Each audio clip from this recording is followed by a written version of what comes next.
Hey guys, it's Randa. I'm sorry I haven't uploaded videos for like 2 days again because I'm just super lazy and I've had no ideas for videos to make.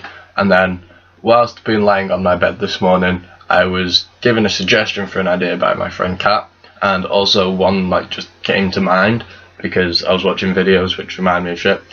So it's a good topic, that, but it's not a depressing topic for once. But what I'm going to do today is a bit of a depressing topic, and you need to pay really close attention, because I'm going to go into one thing and then it's going to go into another and then come back to the original thing, because for me they interlink, but for some people they wouldn't. So just pay close attention. Okay, so what I'm covering today is abusive relationships. Like you're in a relationship, beating the shit out of each other and crap, and making someone scared, and basically forcing them to be in a relationship with you, or abusing them whilst you're in a relationship. Everyone knows what an abusive relationship is, but I'm going to talk more about abusive relationships where someone may not perceive it as being abusive for a particular reason, and that reason is BDSM, which is bondage, disciplines, sadism and masochism. It's a really huge kink thing. Quite a lot of people do actually enjoy it. I've met loads of people, and about half of the people I've asked have all said that at least half of the people said that they'd want to try it. And out of the people who said they'd want to try it, when I've given examples of stuff, they've said, I could do stuff like that. So BDSM is basically, it's a system where it can be a one night thing, it can be a series of role plays, or it can be a full-time lifestyle. People do genuinely live as a BDSM dominant or a BDSM submissive. Like, people make money out of it.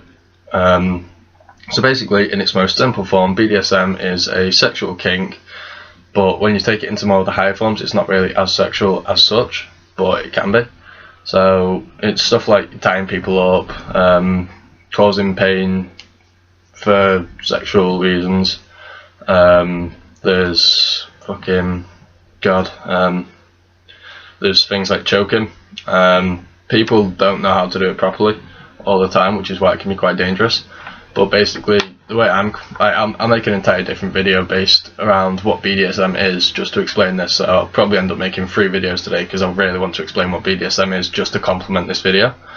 But I know quite a few people who they've been in abusive relationships, and their partner doesn't realise that they're being abusive because they've said that they want to do a BDSM thing once, and then the dominant guy, so to speak, is taking it too far, and he's tried taking it on. Like, it's not always the guy who's dominant, but in my case it is. I'm the dominant in BDSM if I'm doing that sort of thing. So they've taken it too far, and they've misunderstood it as they want to go into more BDSM, whereas the girl I know just wanted to do it just like for one play. And I'm saying it's guy and girl, it was actually the other way around. It was actually the female who was dominant in this situation. So yeah, but I'm just going to go, because most guys naturally see guys as being bigger. It would be easy for a guy to dominate a woman, so I'm going to go with that. I know it's a really huge stereotype, and so many people are going to kick off me saying that, but that's the way it is. Guys are bigger than women, on average. So we'll look at it that way. And of course, it's not always that case. But yeah, this guy is basically taking it too far, and he's tried carrying BDSM over into their normal lives, and she didn't like it at all, and she was there trying to stop it, and he was taking that as her being still role playing and pretending that she didn't want it when she really did, pretending she didn't want it and she did, when in reality she actually really didn't want it. So he was getting abusive, she wasn't enjoying it, and these two people actually broke up because of this, because of a simple misinterpretation of communication. So basically, if you are going to try any BDSM, have words, I call them safe words, and I've got a traffic light system if I'm doing it. So you've got your green, which is but all good, we're fine. Got orange or amber, which is yeah, I'm feeling slightly uncomfortable with what we're doing, but keep going because I want to push myself. And then there's red, which is completely stop, untie me, stop everything, put your clothes back on, I'm not liking this. So just to prevent possible abusive relationships where you've taken BDSM over from a sexual encounter to a normal lifestyle and someone's not enjoying it, use something like a traffic light system. Say before you even start having any of that what your safe words will be, because trust me, it will stop it. But unfortunately that won't stop everything, because there are some guys who are genuinely just being abusive about it. My advice, if you do have an abusive partner, is if you've got a very close friend, tell them. If you're too scared to tell anyone, just tell them.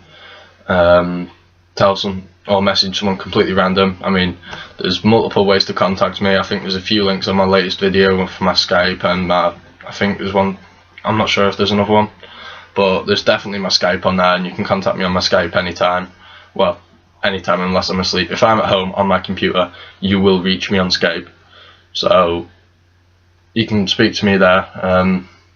Other than that, call something like, not your emergency, well, you could even call your emergency services, but one thing, like, call call your emergency services, because that, they may not do anything about it straight away, but if you keep murdering them, telling them that you're in this abusive relationship and you're too scared to leave, then they will have to do something about it. So just keep murdering them about it.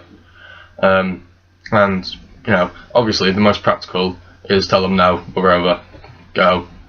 And if they refuse to, then if you've got somewhere that you can go, like parents' house, like if you live on your own with just them, try and go to your parents' house, a close friend's house, and yeah, just try and avoid them.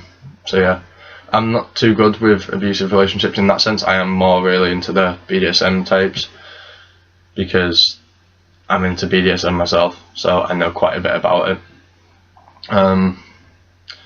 But yeah, I don't have much advice, but basically, if you're in an abusive relationship, then just try and get it sorted so that you're not in one. It's as simple as that. You might love this person and you might feel like you don't want to lose them, but if they're being abusive, they're not worth it. Trust me, you will find someone else who treats you better than they did, and you will feel a million times better, because trust me, it's happened. I've been in a relationship where I was being manipulated the entire time, and I never believed that I was getting told for about 3 weeks by one of my best friends to break up with her, and I said no, I loved her, and then she broke up with me in the end.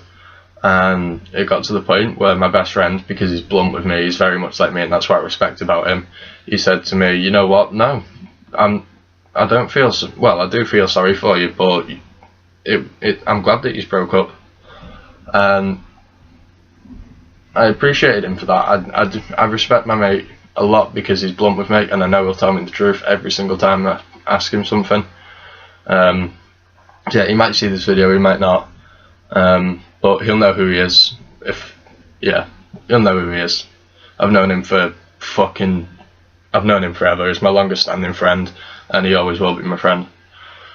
So yeah, just try and get out of an abusive relationship if you can, because they're not nice. And yeah, manipulation is a form of abuse. It's not all just physical. Like, mental abuse and emotional abuse is still abuse, and honestly, it's just not worth it. You might love them and everything, but it's just not worth it. You will end up worse off in the long run. I was devastated when my ex broke up with me, and honestly, I felt empty for about a month, and then it just suddenly clicked to me, you know what, my friend's right, I can do so much better, and I have done. So, I've been with so much better. I've been with girls that have made me a lot happier, and like, I even enjoyed being single more, because I don't know, it was like a sense of freedom, and I enjoyed that. So yeah, this is my video on abusive relationships. If you have any questions to ask me personally, then contact me in one of the ways in the description, or you can, I believe there's still a private message on YouTube, I don't know. So if there is, and I don't reply to your message for like weeks because I can't find the messaging system, then try and stay calm, because if I will look for one. Like, I will actually look for one later so I can check on my messages on YouTube, but I would prefer it if you contact me on Skype, because that is, after all, the easiest way. I always have my Skype open no matter what I'm doing on my laptop. So I'll just, yeah, cheers guys, try and stay safe, I'll be making more videos today because I need to make up for the days I've missed, and I've got some really good ideas that I really want to cover. So I'll see you all soon. I love you, and bye bye.